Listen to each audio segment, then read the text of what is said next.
Olá pessoal, empresários e empresárias de todo o nosso país aqui, Brasil. Estou aqui novamente, falando aqui direto novamente do nosso estúdio aqui do IBREM, dentro das instalações aqui da Board Academy em São Paulo, no Itaim Bibi. E mais uma vez, né, a gente sempre gosta de trazer pessoas altamente especiais que venham compartilhar conosco aqui conteúdos de altíssimo nível, mas acima de tudo conteúdos que realmente vão ser aplicáveis. É isso. Então, hoje nós temos um convidado aqui, um baita cara, especialista em vários temas, mas a gente fala que ele é um nexialista também. Então, a gente vai falar aqui hoje sobre os impactos da logística no mundo atual, principalmente quando a gente fala da logística da empresa no dia a dia. Então, pega um papel, caneta, eu tenho certeza que vocês vão entender o porquê que tem conteúdos aqui de altíssimo nível. E nós, como IBREM, trazendo sempre empresários que vão estar aqui compartilhando conhecimentos. E esse é mais um momento que a gente tem certeza que vocês vão gostar. Então, hoje eu vou dar boas-vindas aqui ao nosso amigo Rodrigo Clausen. Rodrigo, mais uma vez, seja bem-vindo. Obrigado, Sempre Rogério. um prazer estar com você aqui. Você já é um parceiro nosso aqui já de anos. Então, de novo, vai ser uma honra estar compartilhando essa mesa com você. Tenho certeza que você vai trazer inúmeros conteúdos aqui muito interessantes para quem está aí no campo de batalha, no dia a dia da empresa. Então, Primeiro, Rodrigo, faça as agradeço a honras. acolhida, né? A Board é um dos berços de formação que eu tive a honra de conhecer e participar dos programas. Traz realmente conhecimento diversificado, nos prepara para esse mundo nexialista, né? Essa interconexão, e quando nós olhamos isso, não são só pessoas, mas são empresas, são todos os ecossistemas, né? De certa forma ligados, que através dessa junção é que nós vamos chegar a resultados diferentes. E, então, muito obrigado por estar me recebendo aqui e participando do podcast. Não, legal. Rodrigo Clausen é um empresário, conselheiro, está à frente de diversas, né, iniciativas aí do mercado de logística. Então, Rodrigo, já para aquecer os motores aqui, né, como que você está enxergando o panorama atual da logística dentro das empresas e realmente os principais impactos, né, para a gente já começar a discutir isso aqui?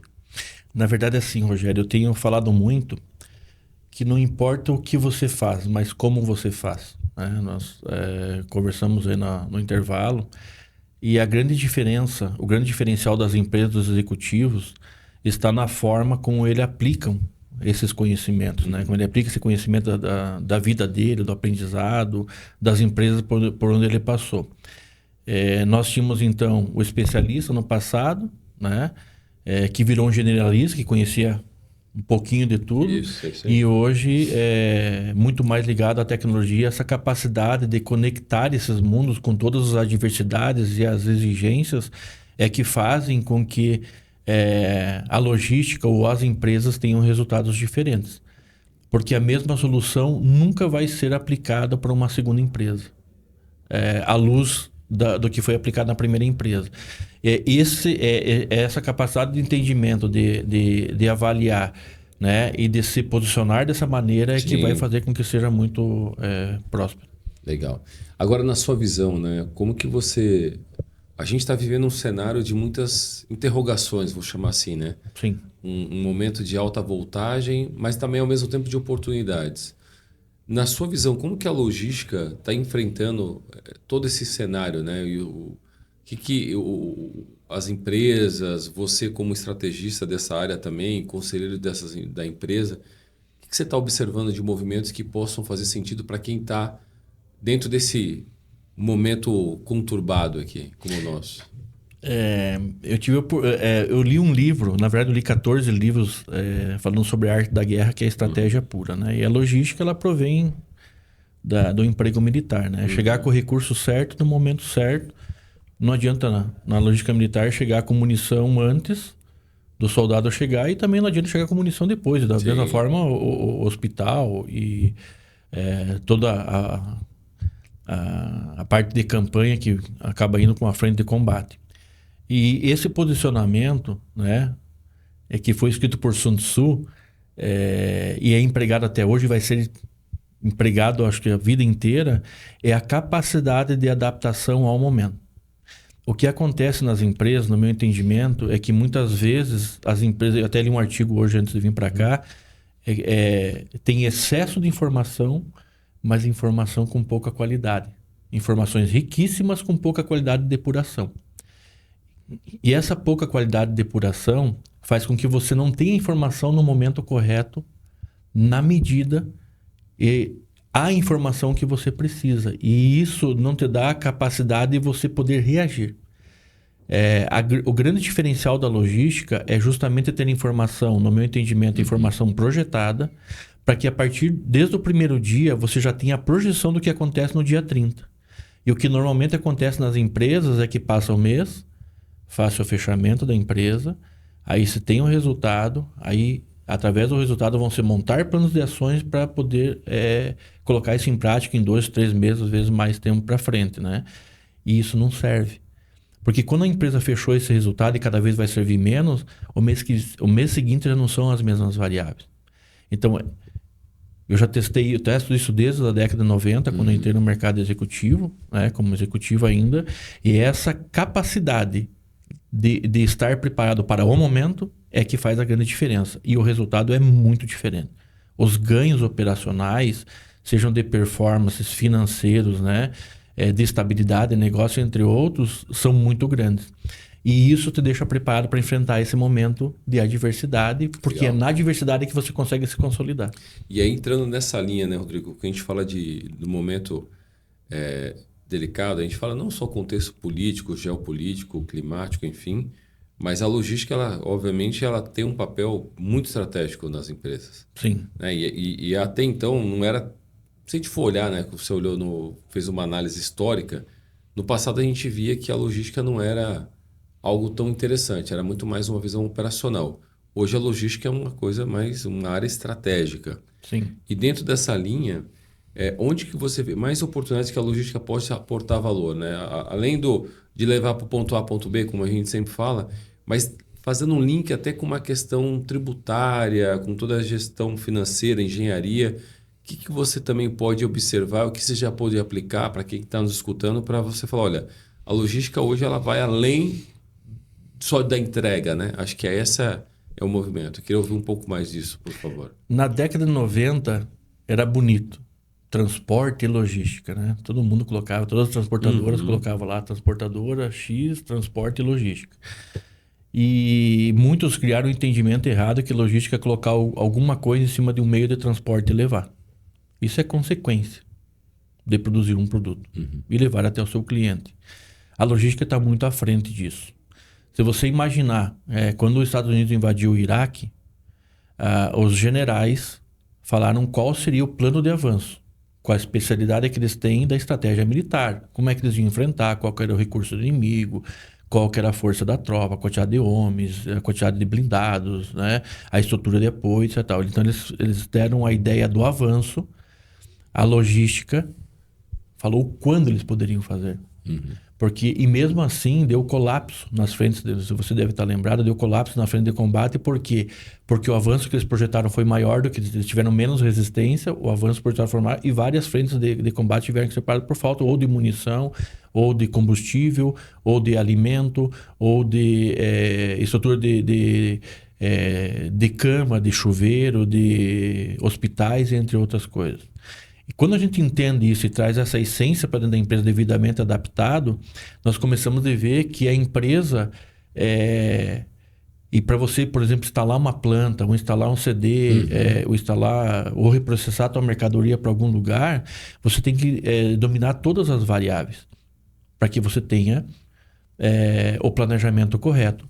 Mas mais importante do que dominar as variáveis vem aquilo que nós falamos agora anteriormente. É ter as informações para que você administre que as variáveis aconteçam. Porque uma coisa é eu projetar uma planta mais próximo da minha origem, porque matematicamente, tributariamente, financeiramente, estrategicamente, né, os recursos, frete de retorno, etc., se torna mais barato na minha origem. Então, eu coloco a planta perto do meu insumo. Só que se eu tenho um plano de vendas em que a minha mercadoria vai, por exemplo, o meu foco é Nordeste e daqui a pouco eu tenho uma barreira de entrada no Nordeste, eu tenho que desviar a minha matriz de demanda vira para o Norte, todo o fluxo logístico mudou. Então eu tenho uma estrutura contratada para fazer Nordeste e aí eu tenho que fazer uma nova estrutura para o Norte. Legal. E eu não posso deixar o Nordeste. Então aí é que começa a encarecer as coisas. Por isso que uma empresa Uma empresa é um relógio suíço, literalmente. Não importa o tamanho da engrenagem. Se um pininho faltar, não vai funcionar o relógio. E isso, quando nós colocamos isso na cabeça, entendemos que a empresa está muito além do que a área, é que nós entendemos o verdadeiro valor de gerar valor para a empresa e... Sim, e sem dúvida, sem dúvida. E a gente começa a acompanhar também, né? Que você falou de um outro tema. Eu estava estudando esses tempos atrás sobre a questão, né? Vou usar o nome aqui, não tem problema, que virou domínio público, o Mercado Livre.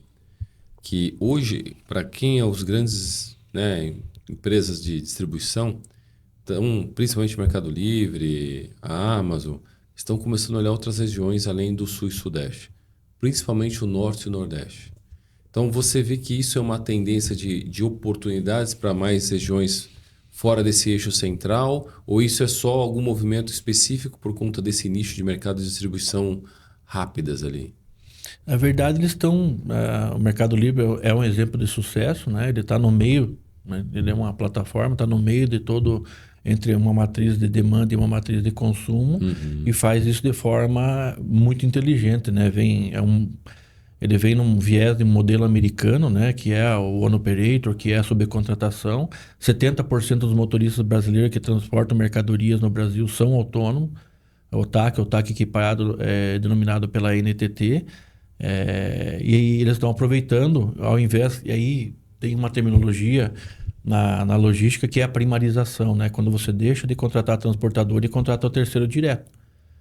O Mercado Livre é contratação direta. Ele também contrata transportadoras, mas ele faz muito contratação direta. Porque imagine você que eu contrato uma transportadora, essa transportadora coloca a margem e ela tem que subcontratar o frete. Quando eu contrato direto o terceiro, eu tiro essa margem fora. Então, nos trabalhos que eu fiz na minha carreira, é justamente fortalecer essa contratação direta, e gera valor. Você consegue, dependendo do tipo de operação, você consegue colocar 10, 15, 20% de resultado. Que você passa para o transportador fazer isso. Você acaba assumindo responsabilidades, né? Mais responsabilidade, mas isso gera muito valor. Um exemplo muito legal disso na minha carreira foi no Bertin. Bertin tinha uma divisão que era transporte, ela dava 6 milhões, isso é público também, ela dava 6 milhões de resultado, de prejuízo por mês. Historicamente nunca deu resultado. Quando nós levamos um modelo diferente de negócio, em 15 dias deu break-even, no mês seguinte deu 6 milhões de resultado e não parou mais era a divisão que dava prejuízo em todo o grupo e se tornou a divisão mais lucrativa de todo o grupo, que está ligado ao transporte e logística. Né? Ligando as fábricas, todo esse planejamento tributário, entre outros. Se hoje você fosse recomendar uma estratégia para os empresários que têm esse modelo, né, de distribuição, qual seria a estratégia que você de repente já aplicou e deu certo, além do Bertin, mas olhando do mercado hoje atual? Eu vou... Acho que a maior pérola da nossa conversa aqui é tratar a empresa como empresa. Como negócio. Tá. Esquecer áreas. Eu vi trabalhos brilhantes, a título de comparativo, serem feitos na área financeira. Normalmente, dilatar pagamento e encurtar recebimento. Caixa na veia. Aí o que a empresa faz? Ela adianta o recebível. 0,8%, 0,9%, alguma coisa. No primeiro trimestre, isso vira resultado. Depois o custo é sobrecarregado. Imagine que se eu comprar alguma coisa à vista, eu consiga 10% de desconto. E se eu fizer 1% de troca de recebível em 3 meses, eu saí de 30 dias para 120 dias, eu tenho mais 3 meses então, eu vou cair aí na casa de 4% capitalizado. Eu estou perdendo 6%. E as empresas não fazem essa conta. E o problema das empresas é justamente contratar consultoria departamentalizada. Vai sair um trabalho brilhante, mas é um trabalho para a área. Se fosse um banco contratar uma consultoria financeira, o cerne, né? É o pilar, né? Mas uma indústria não é... O financeiro é consequência e os empresários têm que entender, você empresário tem que entender que o financeiro é consequência do teu trabalho. Ele não é a área fim. Eu vejo algumas posições de conselheiro, o empresário normalmente contrata conselho porque ele está... normalmente porque ele está afogado, ele não sabe mais o que fazer. Ele está sem alternativa, daí ele contrata conselho. Não todos, mas tem muito disso, tem esse movimento. E aí o que ele acha que ele tem que contratar? Um conselheiro da área financeira. Sim, ele tem que contratar um conselheiro da área financeira. Mas se ele esquecer a operação, conselheiro nenhum vai conseguir resolver o problema dele. Porque o recurso vai continuar sendo consumido. Ele vai gerar um caixa numa captação, né, que é um caixa temporário, Sim. e a operação está consumindo esse dinheiro. Então, o mais importante, não que tenha mais importância sobre as outras áreas, é o que se faz. Né? Desculpe, não o que se faz, o como se faz. E o como se faz tem que ser uma consultoria nexialista que consiga entender o compras, que consiga entender o comercial, né? Que o comercial se mantenha fiel à política de vendas. Porque quando ele não faz isso, ele destrói todo o planejamento para trás e você tem que rearranjar isso. E se você faz esse planejamento para você reavaliar ele de 3 em 3 meses, você já está fazendo a coisa errada no dia seguinte. Né?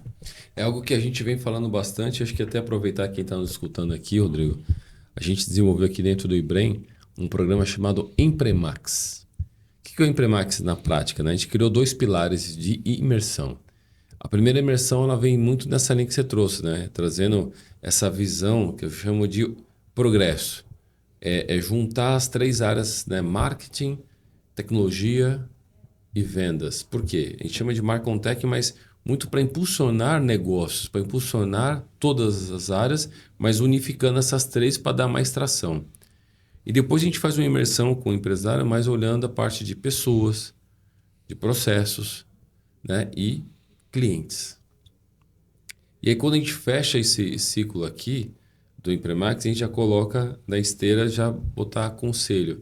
Então, hoje, o que a gente está vendo é que isso, dentro do contexto da logística, dentro do contexto empresarial, é algo que de fato vai impulsionar muito também. Não só essa mentalidade do empresário de entender que as áreas funcionam como uma engrenagem, como você mesmo utilizou, né?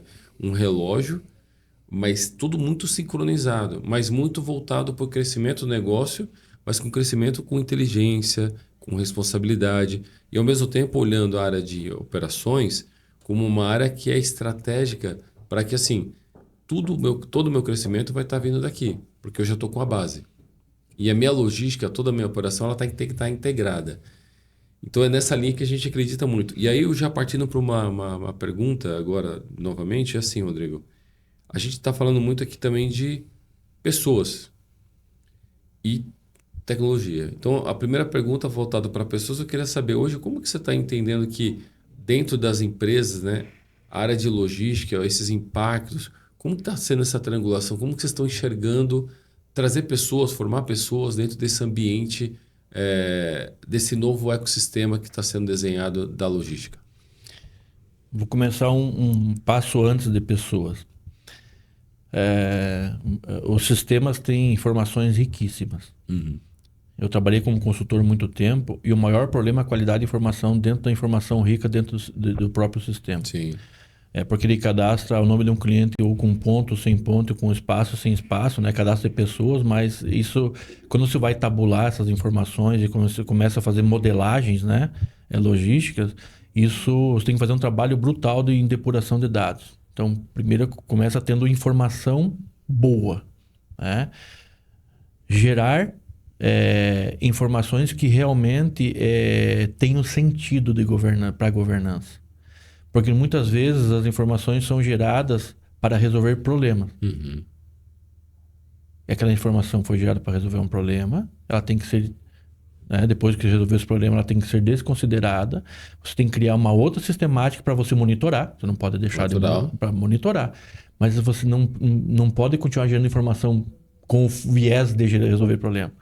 Isso não é estratégia, né? E aí, agora partindo daí para o lado de pessoas, né? Salário, por exemplo, é uma das... Você que é um especialista da área, né? Estou entrando um pouco na tua área, sim, mas sim, salário sim. não é o primeiro quesito que segura um funcionário de uma empresa. Eu acho que a forma como você trabalha as pessoas, como você valoriza e como as pessoas veem o resultado daquilo que elas fazem, entendeu? É que mantém ela e você mantém pessoas boas com você. A valorização salarial, pessoal, deposição, considerar e você ensinar. Né? Então, eu sempre tive a consciência de que, sendo dono, sendo presidente, CEO, diretor, gerente, supervisor, coordenador, nós temos uma carga muito pesada na articulação de um negócio. Porque desse negócio não depende só o nosso funcionário e o acionista. Desse negócio depende o cliente, desse negócio depende o fornecedor.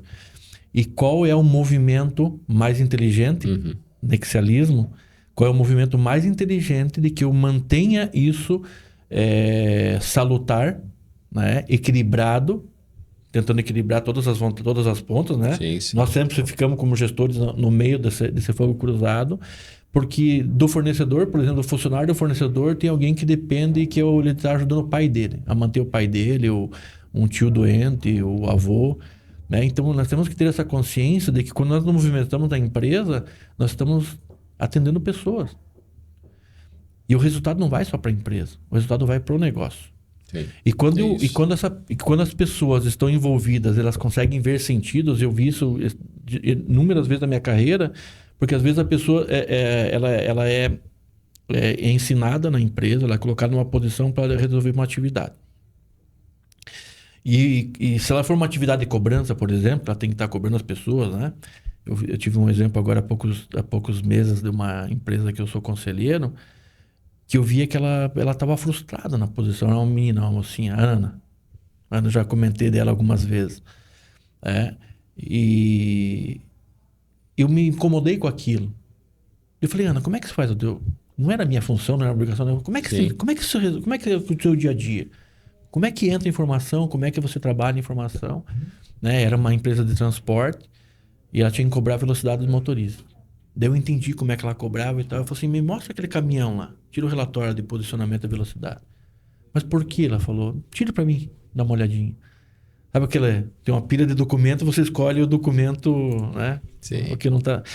E aí eu falei, você tá vendo aqui, ó, não, você tá cobrando esse motorista que teve um pico de 92 e um de 93. Esse motorista não fez velocidade 92 e 93. Era 90 o limite.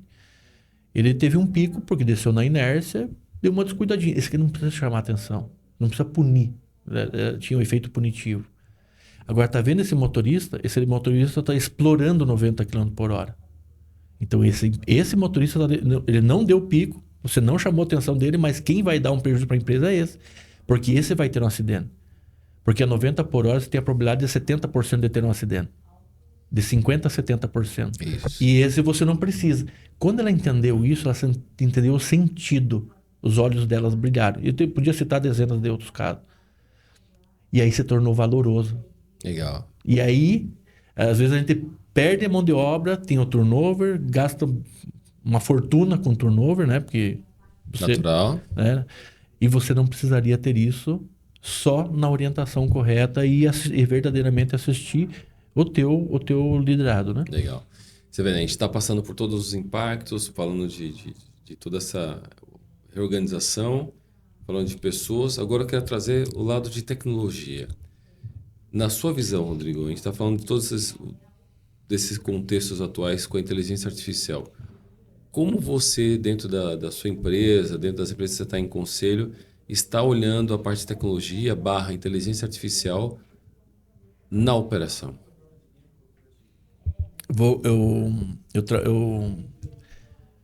Na obrigação que eu entendo que um gestor tem que de ser um generalista no passado, né? Hoje nexialismo, eu procurei fazer inúmeras especializações. Mesmo não sendo da área, eu fiz programação, eu fiz lógica de programação, porque eu liderei uma equipe de desenvolvimento em uma empresa e eu me senti obrigado de saber. Como é que eu vou pedir alguma coisa para alguém se eu não sei como é que faz? Eu não sei quanto tempo faz. Eu vou demorar para desenvolver uma alteração no sistema. Então, eu sempre procurei conhecimento em tudo. Por isso que eu navego em vários temas. Eu consigo conectar isso hoje como nexialista, porque eu venho preparando há 35 anos. Né? Eu acho, no jargão popular, muito covarde eu cobrar alguma coisa de alguém que eu não consiga fazer. E aí você entra um pouquinho no que nós falamos antes. Aí vem, porque eu estou cobrando para reduzir 10%, porque eu quero que reduza 10%. Sim. Mas para você fazer 10% de redução, às vezes você gasta 5%, reduz 15% e aí você vai chegar no 10%. Não é seco. Né? E muitas vezes os gestores cobram uma coisa que nem eles conseguem fazer. E eu sempre combati muito isso nas empresas. Falei, tu consegue fazer? Não. Então seja humilde e pergunte, peça ajuda. Como é que a gente faz junto? Então, no mínimo, ser humilde, né? Dito isso, se eu perguntar para o empresário de transporte quanto custa o dia do teu caminhão parado, eu tenho feito isso a minha carreira inteira. Ninguém sabe dizer. Mas se o meio de sobrevivência dele é o caminhão, é o que pode gerar resultado para ele, gerar prejuízo e quebrar a empresa dele, como é que eu não sei quanto é custa o dia do caminhão parado? Sim. Se o maior problema dele é o passivo trabalhista do motorista, e todo caminhão tem um motorista, não sei quando é que vai substituir, mas se todo caminhão tem um motorista, como é que eu não sei quanto custa o dia desse motorista? E eu escrevi um artigo, saiu essa semana, já parou para imaginar que se você der desconto no frete você ganha mais? Surreal isso, né? Aí como nexialista, como é que eu conecto o fornecedor, o cliente do cliente... Sim. Né? O transporte no meio, a logística, como é que eu conecto as empresas e desperto o interesse e falo o seguinte, me reduz o tempo aqui de carregamento, eu fiz até uma simulação de um frete, eu vou te dar R$ 1.500, 5,37% de desconto, eu, transportador, ganho 5,37% e mais o tempo fixo do próximo carregamento, então eu dou 5,37% de desconto para ele e ganho 16,12%. Dá para imaginar isso? Ou seja, você está trazendo uma visão aqui, né? Simples, mas aí como que a gente conecta tudo isso com uma inteligência artificial também? Você está trazendo a inteligência humana. Como que a gente conecta agora com a inteligência artificial? Vou chegar lá. Se perguntar para você, industrial, quanto custa a caixa que você entrega no Nordeste e quanto custa a caixa que você entrega no Norte e quanto custa a caixa que você entrega lá no Chuí, no Rio Grande do Sul? Você sabe? Não sabe. Então como é que eu sei para onde é que eu tenho que vender? Eu não estou vendendo justamente para o lado que está me dando prejuízo? Eu preciso vender para o Nordeste com prejuízo porque o resultado do Norte compensa os dois e é estratégico. Sim. Isso. Ótimo. Mas ele não sabe fazer essa conta. Eu fiz isso na TNT em 2006, se não me engano. Conectando toda essa infraestrutura. Então quando o comercial não cumpria o budget, eu sabia exatamente na vírgula por que eu tive variação positiva no meu custo. E se o meu custo estava dentro ou fora dessa variação. Imagine que nós fazíamos tudo isso de forma com sistemas, não tinha inteligência artificial. Hoje, nós podemos levar toda essa inteligência, né? Ligar a inteligência artificial, ensinar ela como ela tem que trabalhar esses dados e dar esse resultado muito mais rápido. Legal. A rapidez que nós precisamos para tomar a decisão que nós falamos lá no início da nossa conversa. Que é essa rapidez que vai me definir. Opa, segura a venda para o Nordeste, dá desconto para o Norte, porque o desconto para o Norte vai me dar mais resultado. E eu continuo fazendo o Nordeste. E ninguém faz essa conta. Não vi ninguém, não vou falar ninguém porque... Sim, ninguém, sim. né? Boa parte não tem esse tem nível de essa consciência que a gente está falando. Não tem. Legal. E aí, quando você... Para fechar esse momento aqui, só para entender, hoje como que você está enxergando também as outras companhias, outras empresas também olhando essa junção que eu falo da inteligência humana com a inteligência artificial dentro de uma operação como você trouxe aqui? Como você vê as demais empresas aí? Rogério, nós comentamos um pouquinho lá no intervalo, né? Eu estou como conselheiro consultivo de uma empresa de tecnologia. Só o que nós estamos desenvolvendo em telemetria vai ser mais ou menos 2 anos e meio de desenvolvimento. A segunda fase, né, como está ligado mais à área de logística e transporte, a segunda fase que nós estamos testando nas pistas de corrida, eu sou conselheiro de uma equipe de corrida também, nós fazemos customizações no caminhão e vamos trazer numa segunda fase tudo que tem de benefício da pista para os negócios de uma maneira geral, né? Nós entendemos o verdadeiro valor do desenvolvimento tecnológico, porque a partir dele nós temos a rapidez de interpretação de dados e não só a rapidez. Nós estamos interligando a inteligência artificial para orientar o motorista. Então, ele vai saber, por exemplo, em qual trecho da estrada ele não pode parar porque ele é um trecho de alto risco de roubo. E aí ele vai ficar mais atento se algum carro está seguindo. E tem toda a inteligência artificial também que acompanha isso. Ele vai saber em qual trecho de uma serra tem mais índice de acidente do que o outro. Legal. E agora imagine que eu posso falar para você, dono do restaurante, quantos mil caminhões passam no seu restaurante e a quanto você tem que vender a marmita para o motorista, porque eu consigo fazer parar 100 caminhões a mais no seu restaurante. Imagine você, dono de posto, que eu posso lhe informar quantos mil caminhões passam na frente do seu posto que não abastecem com você. Isso nós estamos interligando. Legal. E não Isso é tem como importante. fazer isso sem inteligência artificial. Ou seja, dados é o novo petróleo. É isso. Petróleo bruto. É Ou como seja, se fosse você uma mina de ouro que tivesse um pouquinho de terra no meio. É o contrário de tem que saber de minerar. processar. Mineração dos dados. Legal, muito bom, Rodrigo. Agora eu quero entrar aqui no momento empreender. O que é o momento empreender? Eu sempre gosto de divulgar alguns pontos legais aqui e depois eu passo algumas perguntas para você. Mas antes eu queria só também agradecer, né? A gente sempre fala que quem está aqui conosco, então hoje eu quero fazer uma menção aqui ao Daniel Alfaiate. Hoje, né, ele fez essa camisa aqui para mim, sob medida, ó. Então, tá aqui, gente. É muito importante a gente como empresário, né, a gente tem que honrar os outros empresários também, ajudar quem está nos ajudando e sempre quem está começando, qual é o caso do Daniel, um baita empreendedor, já esteve aqui conosco também, dando o seu depoimento, trazendo a sua história de vida. Então, empreender no Brasil não é só um ato, né, que o pessoal fala que é um ato, para mim é um ato cívico, é um ato de coragem. Então, eu incentivo a todos vocês a empreender. Então, quero mandar um grande abraço para o Daniel Alfaiataria.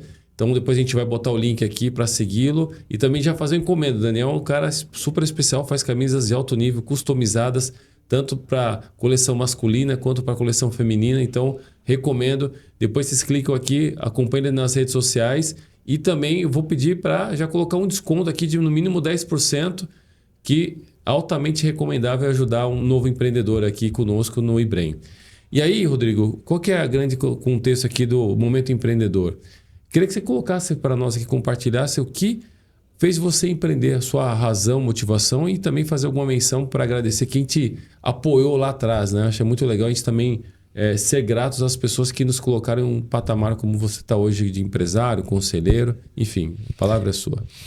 Eu acho que a minha base é a família, a primeira base. Né? Eu devo isso ao meu pai, minha mãe, as pessoas que estiveram comigo, né? Hoje minha esposa e meus filhos. O objetivo de vida e a família nos ensina muito e é o nosso porto seguro verdadeiramente. Né? Não importa se você esteja bem ou não, com ou sem dinheiro, a família é porto seguro. Então tem a minha esposa, ela é uma guerreira e sempre me acompanhou e sempre acreditou. Porque para mim poder ter essa curva de aprendizado, eu precisei de pessoas que acreditassem em mim. Minha esposa, quando eu falava tem que mudar de cidade, outro desafio, quando é que a gente arruma as malas, né?